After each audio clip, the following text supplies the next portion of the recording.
I'm Scott Sickles, and if you would like to learn more about my play, The Silence of My Lonely Room, appearing in the Talking Out Festival, watch this video. I first fell in love with theater, I think, as an audience member way back in elementary school. We would go on field trips I'm from Pittsburgh originally, and I remember we went to the Pittsburgh Playhouse for a children's theater presentation of The Legend of Baba Yaga, the Russian witch who lives in the house with the chicken feet, and it was just mesmerizing. And I've actually been I remember I actually wrote my first, we'll call it a script, in like the fifth or sixth grade. It was tragically ambitious, but I really fell in love with theater as a practitioner in the late 80s. Went to when I was in college, I had to write plays for an intro to drama class, and it just got the ball rolling. So I really loved it. And I originally wanted to be a screenwriter, because movies, and I quickly learned that your screenplay may never be produced, but your play can be produced locally. You can do it yourself, and it can eventually be produced a number of times. So there was a practical aspect to it as well. So and I got involved with the Pittsburgh theater community, and that was really a great first love. I fell in love with writing itself. Again, early on, I was always, I mean, there are like little, or there were notebooks with stories I had written at a very young age, which fortunately have all perished. I will never know what they said, but I do remember, standing in front of like my fourth or fifth grade classroom, and making an oral presentation, reading a story I had written. But that was prose. I really think the obsession with playwriting happened really around the early, if it wasn't the late 80s, it was the early 90s. I was I was in grad school for playwriting, and I was also I inherited a reading series. It was run by someone else, and they had asked me to take over. And that's when I kind of started to learn, when I started to hear other people's writing, and it was and learn about the mechanics of play structure and everything. And I really hearing all those different voices and different stories was very inspiring, and it was also the sense of community that I think fed into the love of writing. It's hard to say why I love playwriting more than the others. It comes more naturally to me, because as much as I had screenwriting aspirations, I think there was something about theater that there is. We always talk about the immediacy of theater. I like playwriting. I it gets writing gets a rap for being a solitary profession or a solitary craft, and I never find it that way, because I always have stories going on in my head. I have narratives bouncing around all the time, and to actually sort of concentrate those and channel those and get them out on paper is great. And I think eventually I love the collaborative. I really love the collaborative aspect of it, because those voices become characters that are given to actors, and I've often said the playwright's natural habitat is rehearsal, and it really is just a great. I don't know. I love being able to participate, and to really collaborate with other people. I think that's the funnest aspect of playwriting. Basically, I'm a mad outliner. I will outline a 1 minute play. Even if it's just a few sentences, I I'll get a story in my head, and inspiration is a crazy thing, because it'll come from a song lyric or a title that I have randomly around, or just a scenario. Every now and then there are wacky characters that just sort of bounce around in my head, and then there'll be a prompt of some sort that I'll be able to like actually turn them into a story. But I really I outline the play, and then and I outline it, and I outline it, and I outline it, and then when I start writing it, I allow myself to deviate from the outline, and just sometimes I'll have a very detailed outline of a scene, and I'll write it, and the scene itself will take me in a very different direction, and I'm never like, the outline was the roadmap, it was the guideline on how to get to where I needed to go, but the journey is always different, and it's very exciting. And then beyond the first, I like to hear it with actors. I like to get the opinions of trusted friends and colleagues. And there's always a lot of rewriting.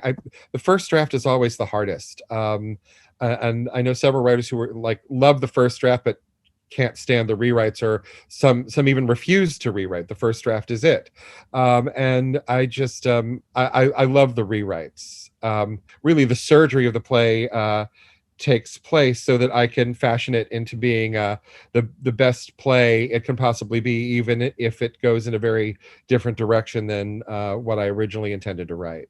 First heard about the festival, the Talking It Out Festival. I believe it was a submission opportunity on Play Submissions Helper. I subscribed to this service that consolidates play submission. It was there, and I read it, and it was a very important topic, obviously, mental health awareness, and I wanted to participate because I actually have a long history with dealing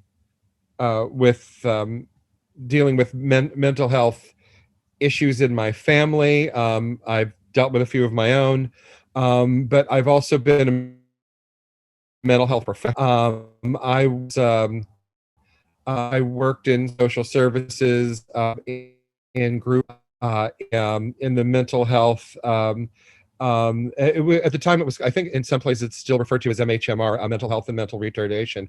I think now it's like mental health and behavior, or not, no, it's behavioral disabilities and intellectual disabilities, I think it is.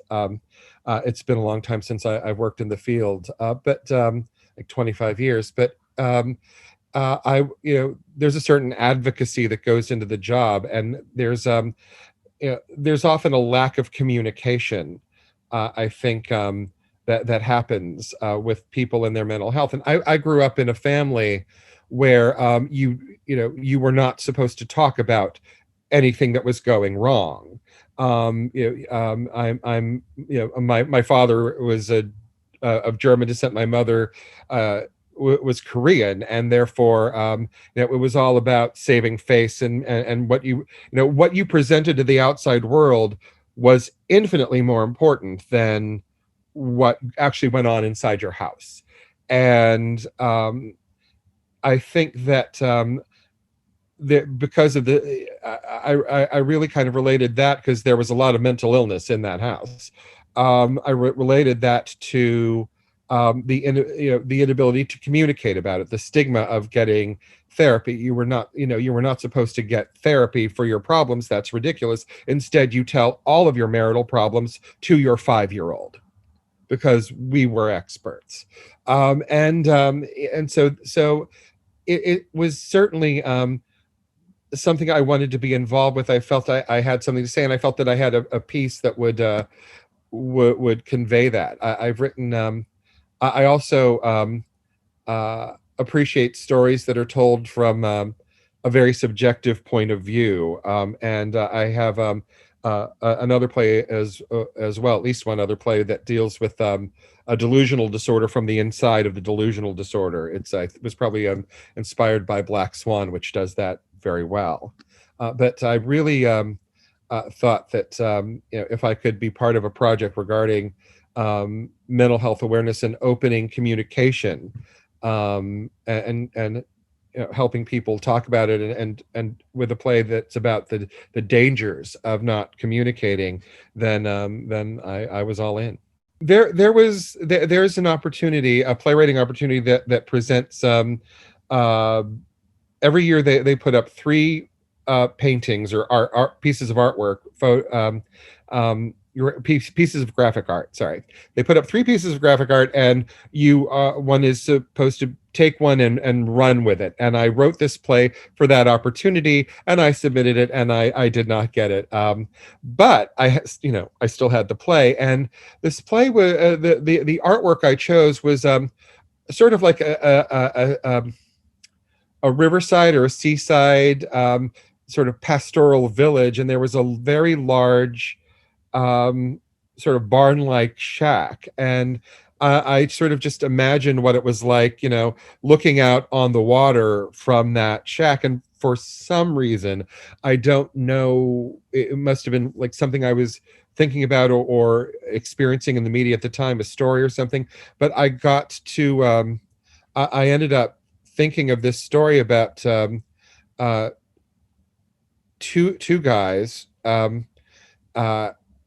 The play could actually be performed by people of any genders, but I picked in my head 2 guys, and who were sort of socially outcast, one because of his association with the other, and the other one because he was considered weird. And he was, this small community considered him weird because he was schizophrenic, and he did not know that.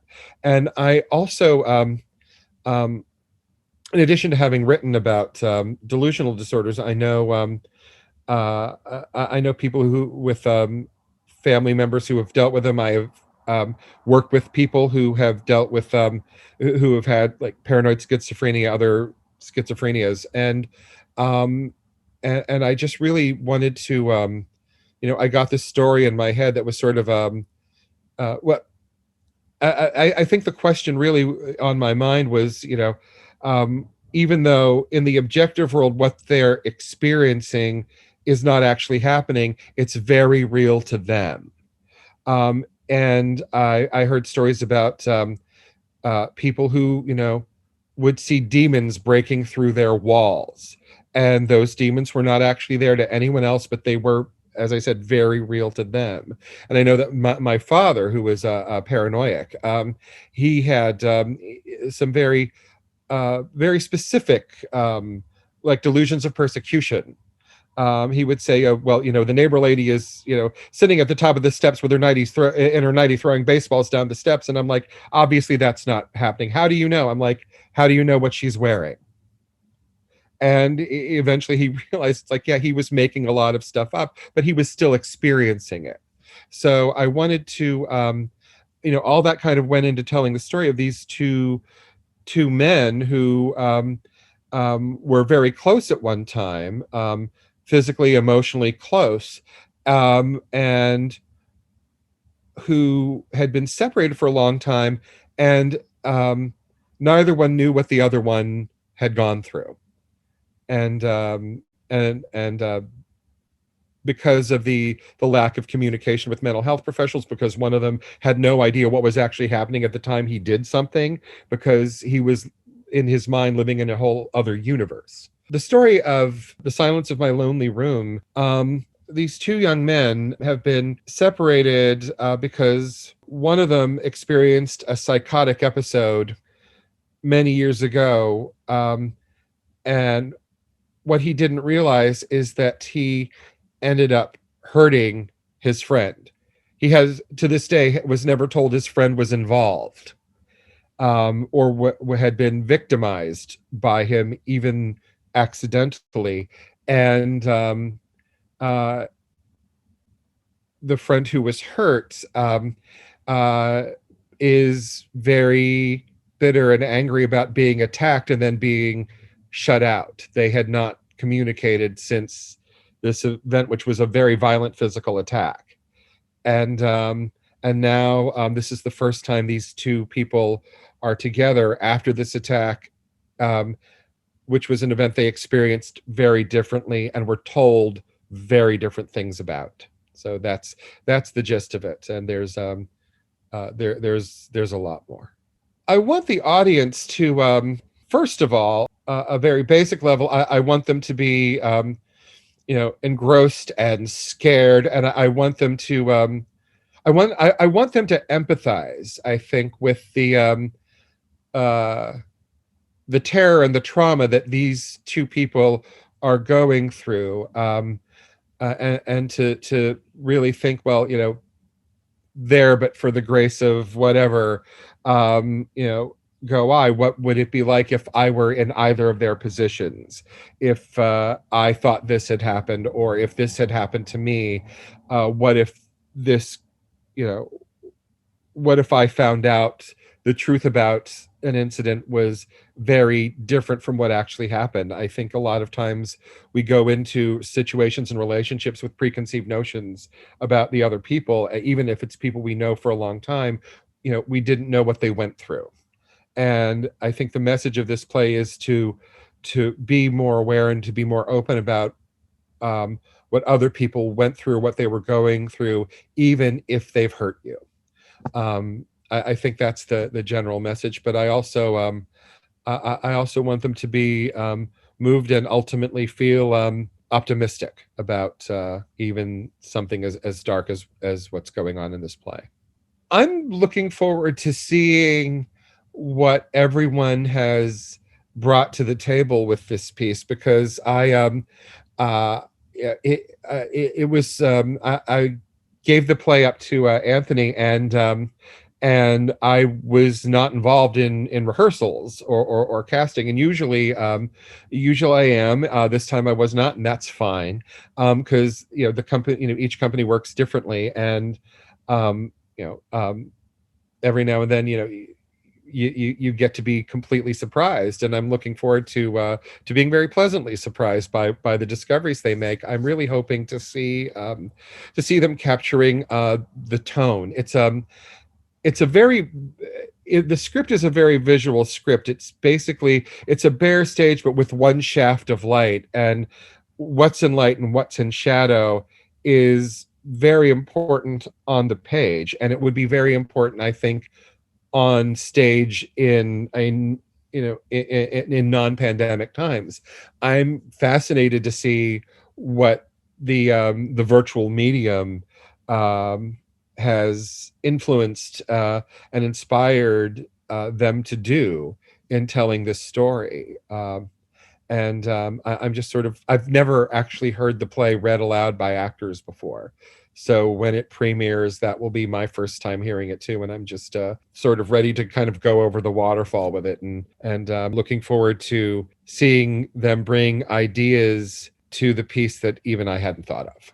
Viewers should watch the Talking Out Festival because it's just simply important. It's an important subject. And I think that uh, not knowing the other plays, but I can, except I do know one of the other playwrights, but I think that it's important to see how art can approach a topic so sensitive and so important as mental health awareness. There are so many stories that can be told, and I think that there are stories that people will relate to, and there are stories that will be outside of people's experience that will engage and for lack of a better word, enlighten them.